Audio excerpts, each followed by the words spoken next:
When we were on the air yesterday, we got the news that Kayshon Boutte was not going to play in the Citrus Bowl, and then moments later, you got the tweet from Kayshon that said he was actually going to enter the NFL draft. And at that point, I'm on the air. I've got the mic, and you give your thoughts at the time, which I did. And then you get an opportunity to actually go out and try to find some information, kind of determine what you can find. And those of you that are listening here were probably listening to Hanny 35, 40 minutes ago when he talked about it, and the story is basically the same. There was a little bit of a rules violation issue, and he was not going to be available for the bowl game, and he basically decided, look, I'm going to just go. And Kayshon's story is an interesting one. It's certainly a unique journey that is his. He comes in the COVID year, literally sets the SEC record for receiving yards in a game, becomes a star in a bizarre season and a lost season for LSU football, and never quite reached that star again. He was great early last year, certainly awesome in the UCLA game, got hurt middle of the year, and then never really found it in terms of the production the rest of the way. You had a blip last year in the offseason where the transfer portal rumors were swirling everywhere. You've got an NIL deal with Gordon, and you've got this year where he announces he's going to stay and play in the bowl game and play next year, and then he decides he's going to leave. We all as fans, and certainly as college sports fans, want the Rafe Rhymes, Mason Katz story about the guys who just grew up dreaming of playing for the purple and gold, had a chance to move on to professional sports, stayed, won championships. That's the story you want to have. You want Joe Burrow coming out of the tunnel in the EAUX jersey. You want Jontre Kirkland after the bowl game last year saying, look, I'll do whatever it takes for LSU. We're going to play. And that's what you want. But the reality is that it's not always like that. And it's rarely like that when you've got an athlete who puts themselves in position very early on to create generational wealth.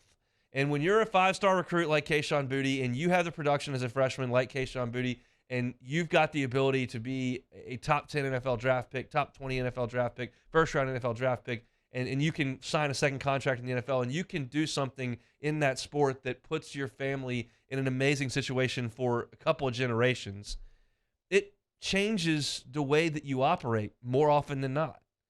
And Kayshon, because of his hard work, because of his God-given talent, was in that situation early. And he's going to make decisions based on that situation. And I think his decision to come back was largely rooted in the fact that he could produce more next year and could increase that draft stock and could make more money. But he didn't have to do that. And when the situation changes, which it did over the last week, 2 weeks, it changes the decision-making, and he's going to go get the paycheck. And that's kind of where I'm going to leave the book on it. I don't have any animosity or ill will. I don't know the guy. I don't know everything that goes into his situation. Certainly has a new child, but he had a new child when he decided to come back as well. So all the conspiracy theories, just crumple them up and throw them away. That stuff, the message board mentality drives me nuts sometimes. Declaring things as fact when you don't have the facts drives me nuts. But Kayshon's not going to play in the bowl game or next year. And so you move on. What does it mean for LSU? As far as this bowl game goes, your number's a little thin at wide receiver. Obviously, Kayshon's gone. Obviously, Jure is gone. Obviously, Chris Hilton is gone. Obviously, Jack Besh is gone. That room that was so loaded with all that depth and talent has been whittled away. You still got Malik Neighbors. You still got Brian Thomas. You still got Kyron Lacey. Those guys have been heavy workload guys for you. So you've got those three. Word is that Landia Ibieta has had a pretty good couple of weeks in practice as well. Would love to see him get out there and see what he can do. This guy's battled some injuries early on.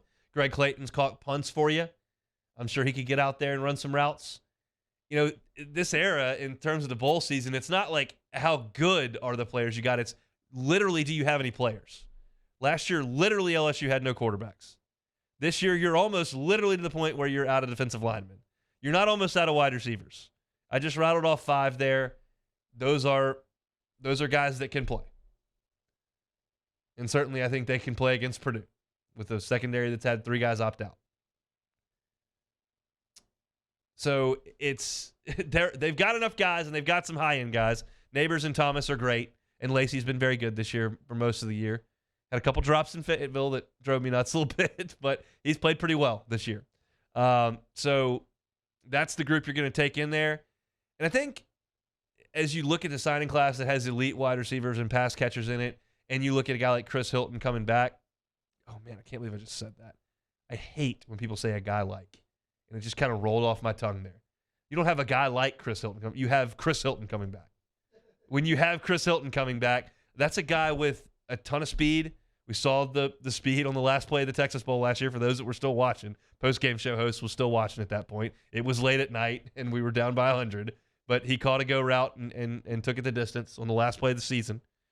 That guy stands to benefit from Jack Besh moving on, from Kayshon Boutte moving on, because he kind of moves up. Never had a chance to make a huge impact because there's been a lot of guys in front of him and then the injury this year. But there's a lot of talent there. So I'm looking forward, hopefully, to seeing Chris Hilton back in action in the spring. And then I think that's a guy who may benefit from Kayshon moving on. But for the bowl game, as I mentioned, Malik Neighbors, Brian Thomas, Kyron Lacey, Landon Ibieta, Greg Clayton, you've got some bodies. And it doesn't have to be your number one guy all the time. In the bowl game, it's just, do you have enough humans to go play? And LSU meets the requirement. They've got enough humans at wide receiver to go play, and that'll kind of put the Kayshon narrative to bed. What a talent and what a massive rise that 2020 year. But after the injury in his sophomore season, just the production never quite reached that level once again. So hopefully he gets a high draft pick and makes a ton of cash for that new little one in his house. But LSU will move on without him. Hey, thanks so much for watching the Hunt Palmer Show on YouTube. If you don't mind, throw us a like right below and hit the subscribe button. We'll see you next time.